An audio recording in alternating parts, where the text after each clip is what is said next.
고린도 전서 10장 1절 말씀. 형제들아, 너희가 알지 못하기를 내가 원치 아니하노니 우리 조상들이 다 구름 아래 있고 바다 가운데로 지나며 모세에게 속하여 다 구름과 바다에서 세례를 받고 다 같은 신령한 식물을 먹으며 다 같은 신령한 음료를 마셨으니 이는 저희를 따르는 신령한 반석으로부터 마셨으며 그 반석은 곧 그리스도시라. 네.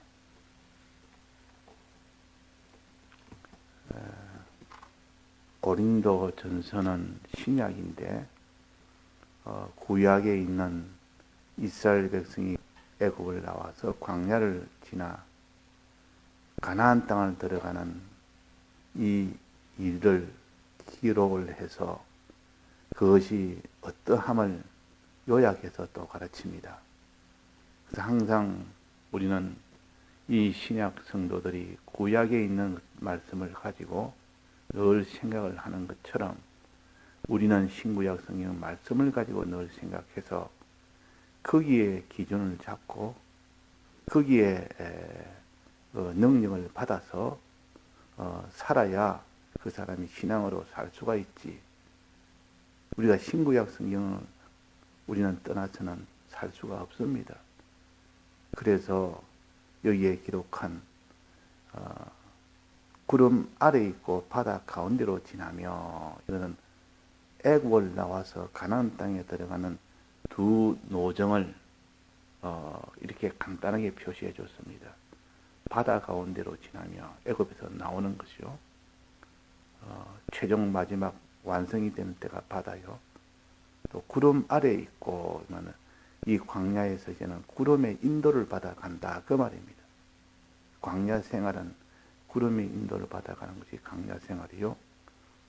그 구름 기둥과 불 기둥 인도를 따라 지나서 최종적으로 도달하는 것이 가나안 땅이 됩니다.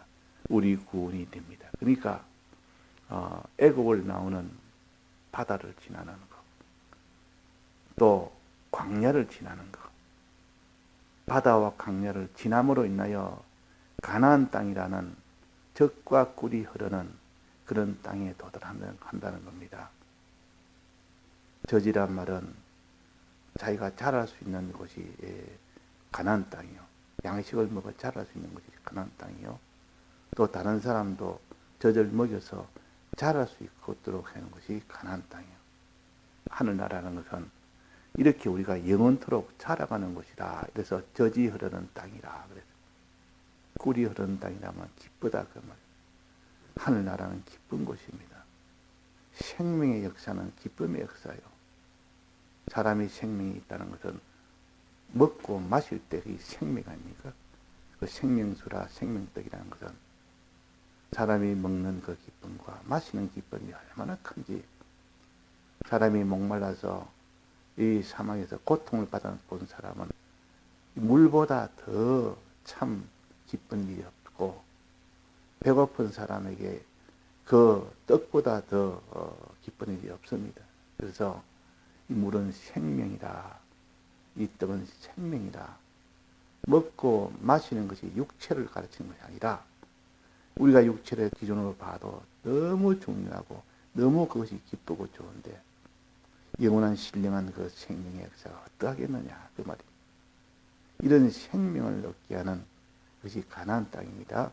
이 가나안 땅에 들어가려면 그래서 구름과 바다에서, 즉 바다를 지나고 구름 아래 인도를 따라 가야 되는데, 구름과 바다에서 무엇을 받아야 된다 했습니까? 이 바다를 다 지나고 이 광야를 다 지나려면 무엇을 받아야 됩니까? 세례를 받고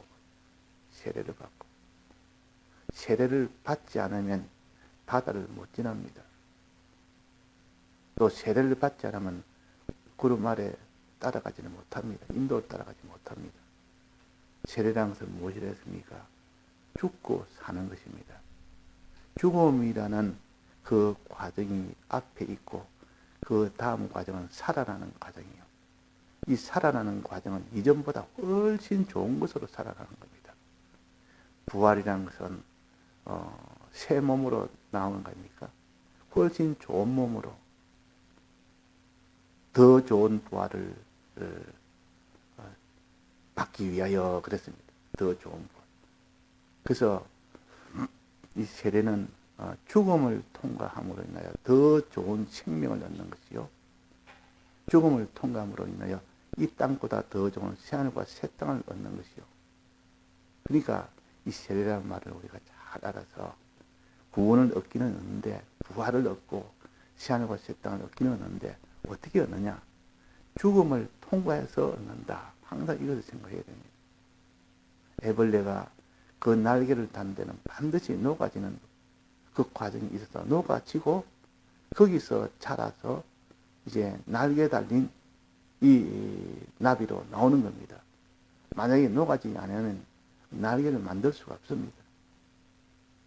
자, 그래서 세례란 말은 항상 죽음을 통해서 죽음이라는 과정을 통해서 생명을 얻는 것이다. 심는 자가 되어야 거기서 많은 열매가 맺히고 또 자기를 부인하고 자기 십자가를 져야만 주님을 마지막까지 따라갈 수가 있고 그렇습니다. 그래서 우리가 이 세례는 반드시 이 환난 중에 죽음을 통과한다. 환난이 전제가 됩니다. 홍해바다라는 그 환난을 먼저 만났습니다. 그 환난 속에서 죽었습니다. 물 속에 들어가서 일단 죽은 거 아닙니까? 죽었는데 살았습니다. 살아내기 전에는 광야에 나온 겁니다. 이전보다 훨씬 좋은 곳에 도달하게 됐습니다. 그 애굽보다 광야가 좋은 곳 아닙니까? 광야보다 거기서 세례를 받으니까 더 좋은 가나안 땅으로 가게 됩니다. 항상 십자가는 죽는 것이 십자가지만은 그 뒤에 이루어진 영광은 족히 비교할 수가 없도다. 이 땅에 잠시 받는 고난이 영원한 영광에 비하는 족히 비교할 수 없을 정도로 그렇다. 그러니까 받을 이 구원이 너무 큰 것을 자기가 아는 사람은 자기가 당하는 십자가를 고난으로 여기지 않습니다. 불행으로 여기지 않는다. 오히려 더 기쁨으로 여기지. 그 세례를 받으려면 환난 중에 죽음을 통과하려면 성령을 받지 않으면 아무도 그 길을 못 건넙니다. 성령을 받지 않으면. 그래서 광야길은 성령의 길이라. 성령을 받아가는 길이라. 바다를 지난 데는 주님의 피가 있어야 됩니다. 피의 은혜로 회개가 되는 것이지. 그래서 피로 씻음을 받아서 또 말씀으로 씻음을 받아서 그래서 지나가는 것이 바다요. 그러나 광야는 성령을 받아야 지나갑니다. 마지막 환난 때에 이 성령의 은혜를 받아서 지나가는 겁니다. 그래서 세 가지 절기 중에 첫째 절기가 유월절 아닙니까? 유월절은 예수님의 피의 절기요. 그 다음은 오순절입니다. 광야를 지날 때 반드시 성령의 은혜가 없으면 지나지를 못하는데 그래서 오순절을 광야절기라고도 합니다. 광야를 지날 때 받게 되는 은혜가 오순절이요. 유월절은 애굽에서 나올 때 그때 필요한 것이 유월절이요. 피의 은혜요. 그 피의 은혜를 가지고 먼저 믿고 그것을 가지고 이제는 애굽을 나와서 이제는 성령의 은혜를 받아서 마지막 그 환난, 광야에서 환난을 다 이기며 그 세례를 받는 일이 되어지는 겁니다. 그래서 이 우리 신약 교회는 이 피의 은혜와 성령의 은혜가 아니면은 살 수가 없습니다. 그래서 성령을 받으라. 자, 성령을 받으려면 어떻게 해야 되느냐? 첫째, 성령을 받는 것은 하나님의 말씀을 들어서 믿을 때 성령을 받을 수 있다 그랬습니다. 믿을 때. 자, 성령은 어떨 때 받을 수 있겠습니까? 믿을 때 받을 수 있다. 믿을 때. 하나님의 말씀을 너는 들어서 또 주님의 피를 마시라. 너희들이 믿으면 내 배에는 뭐가 난다 했습니까? 생수의 강이 흐른다 그랬습니다. 생수의 강. 이 생수의 강은 곧 성령을 가르침이라 그랬습니다. 성령은 반드시 주님의 이 대속을 믿을 때, 마실 때, 그 말은 주님의 대속을 믿을 때 나타, 믿을 때. 그 믿을 때 한 성령의 이 은혜를 준다, 이렇게 했고, 또 다른 곳에는 하나님의 성령의 은혜를 구할 때란 말은 주의 이름을 부를 때 성령을 부어준다 그랬습니다. 성령을 부어준다.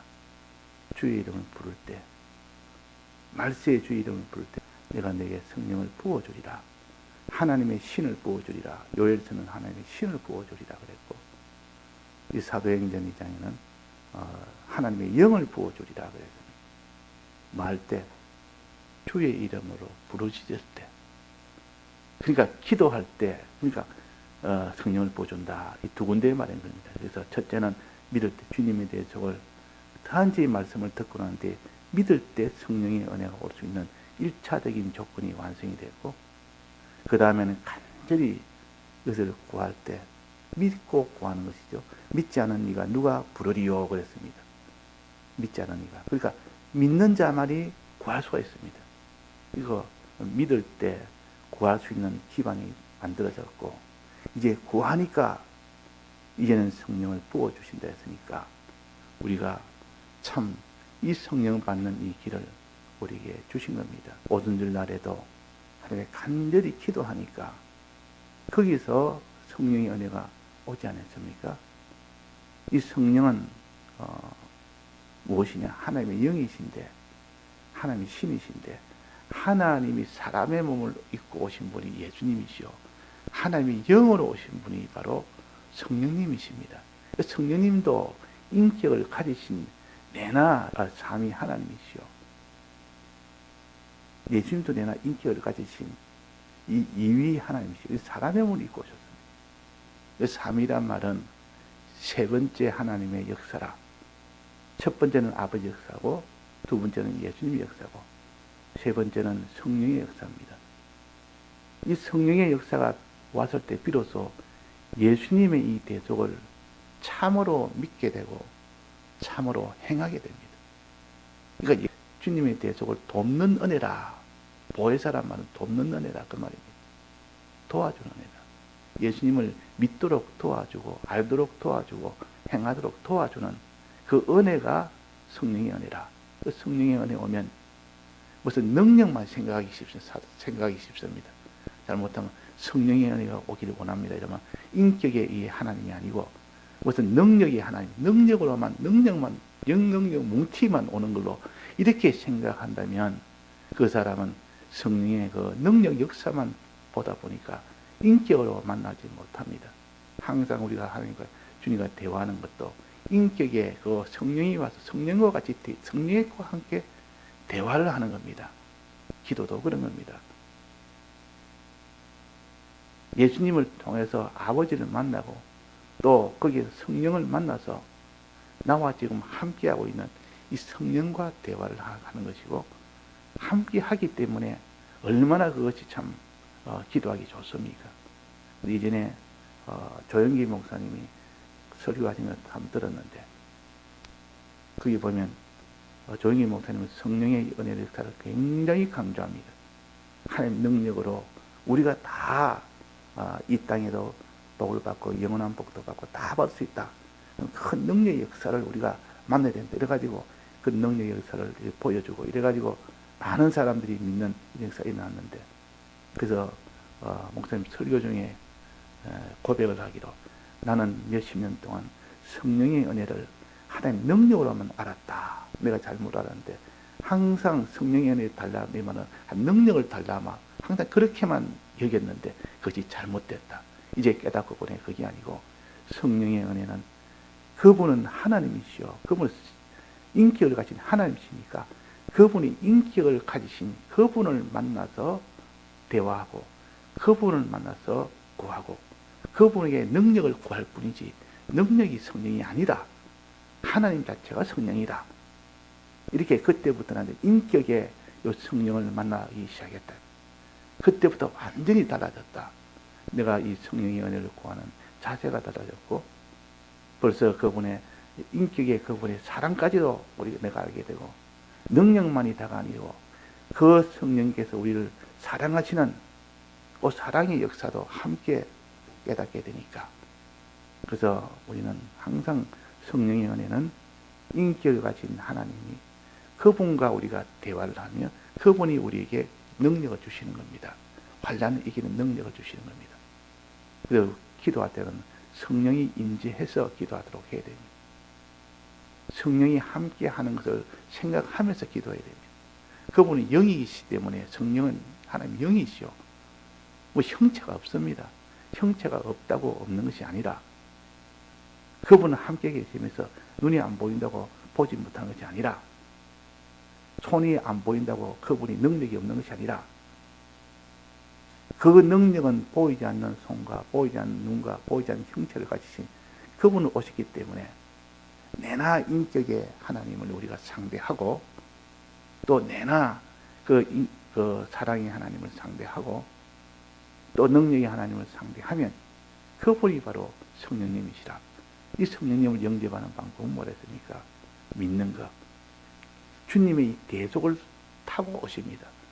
주님의 대속을 우리가 믿을 때 성령님이 올 수 있지. 내가 주님의 대속을 말씀을 들었는데 듣고 난 뒤에 믿지 않으면 성령은 임재하지 못합니다. 이제 믿었으면 한데 구하지 않으면 성령은 오지 않습니다. 그래서 항상 오순절에는 기도로 시작해서 그 결과는 성령이 임재했습니다.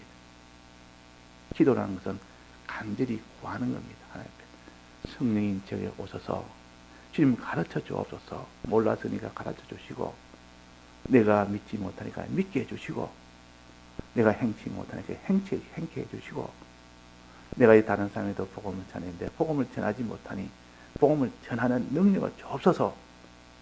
이렇게 간절히 구할 때 하나님이 자기가 생각하지 않은 그런 능력이 옵니다. 그게 당장에 바로 즉시 오는 것이 아니라 서서히 오니까 당장에 뭐지 와야 뭐 오는 것처럼 여기는데 이 기도의 효력은 서서히 옵니다. 그러니까 우리가 기도를 진득하게 기도를 해야 되지. 기도하고 바로 안 온다고 뭐 자기 행동으로 바로 뭐 하려는 사람 이 사람은 기도를 계속 못합니다. 기도해놓고 또 기다리고 기도해놓고 또 기다리고 왜 하나님은 즉시 줄 때도 있지만은 급할 때는 즉시 주지만은 이 그렇지 않을 때는 한참 뒤에 줍니다. 서서히 주십니다. 왜 그렇습니까? 하나님의 능력은 이렇게 우리에게 와 사람을 변화시키는데 사람이 변화되려면 시간이 소요가 됩니다. 시간 없이 즉시 단번에 변화가 안 됩니다. 뭔가 사람이 단번에 변화되면 뭔가 그는 변화라고 보지 않습니다. 저는 서서히 변화되는 그것이 변화. 깨달아서 믿어지고 믿어져서 행해지고 요래 가지고 변화가 되는 것이지. 그냥 사람이 한순간 휘딱 변해버리면 그 성령의 역사라고 볼 수 없었고 기도의 역사라고 볼 수가 없습니다. 깨달음이라는 것은 하나하나 작은 것부터 깨달아 나가서 느껴지고 깨달아지고 조금씩 믿어지고 그 조금 믿은 것이 조금 자라가고 그 행하는 것도 자라가고 이래가지고 그 사람이 완전히 믿어지고 변화가 되는 것이지. 그래서 성령의 이 은혜 구하는 이 기도는 간절히 하되 우리가 기다리면서 또 기도하고 기도하고 그래가지고 보통은 급한 기도를 하면 최소한 2, 3일은 지나야 됩니다. 제 경험을 그렇습니다. 아주 급할 때 하나님께 기도하면 최소한 2, 3일, 일주일은 지나야 뭔가 효력이 나타나지 바로 즉시 나타나는 것이 아니라 내가 기다리면서도 더 간절을 또 계속 가지라는 뜻이요. 그래서 우리가 세례를 받고 이 말은 환난 중에서도 끝까지 죽음을 통과할 수 있는 그런 능력을 받고 그 말입니다. 무엇을 통해서? 성령을 통해서. 그 성령은 이렇게 말씀을 듣고 믿을 때 생수의 강이 배에서 난다 그랬으니까 내가 믿으려고 애를 써야 되고 말씀을 듣고 나는데 주님에 대해서 믿으려고 애를 써야 되지. 믿으려고 애를 쓰지 않으면 안 됩니다. 그러니까 말씀을 마시는 자는 이 말은 말씀을 듣고 믿으려고 애쓰는 자는 그 말입니다. 그러고 난 뒤에 이제는 하나님께 구하라. 부르짖으라. 믿지 않은 자가 어떻게 부르리요? 하나님께 부르짖으면 그제서야 성령을 어떻게 준다 했습니까? 부어주신다 했습니다. 부어주신다. 부어주신다는 말은 부족함이 없도록 충만하게 주신다고 합니다. 그래서 약한 자가 성령 받으면 강한 자로 되고 못난 자가 잘난 자가 되고 낮은 자가 높은 자가 되고 그 성령의 은혜는 그 사람이 충만하게 주시기를 원하고 그 은혜를 받으면 그 능력으로 우리가 다 변화가 되는 겁니다. 예, 다 같이 통성으로 기도하시다가 자유하시겠습니다.